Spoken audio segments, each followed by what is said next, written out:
Vous avez vu cette personne demander à des personnes, à des jeunes, de donner leur vie. On a eu les phrases les plus ignobles qu'on ait jamais entendues dans l'histoire du Sénégal. Donnez vos vies et vos mères, de toutes les façons, auront la possibilité de faire naître d'autres enfants. Vous imaginez ce type de discours quand on le tient à des jeunes Sénégalais qu'on aurait dû encadrer pour leur formation, pour leur enseignement, pour leur éducation, pour leur trouver un emploi. On leur dit comme programme politique, allez donner votre vie pour mes ennuis judiciaires. Ça n'a rien de politique, ça n'a rien d'économique ni social. Vos mères vont faire naître d'autres enfants.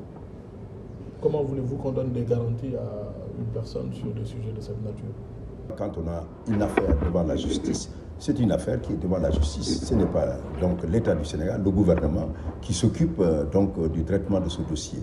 C'est un tribunal indépendant et impartial qui rendra sa justice selon les règles et les normes qui sont établies par la justice sénégalaise et qui, en fait, répondent aussi aux normes internationales.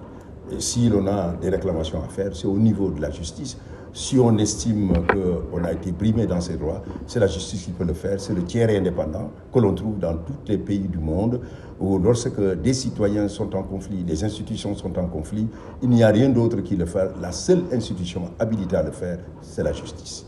Quand on la récuse, il va de soi que quand on utilise d'autres voies, lorsque cette justice là aussi est en marche, elle prendra juste ce qui lui paraît être nécessaire pour prendre donc la décision qui est appropriée selon la situation qui se présente à elle.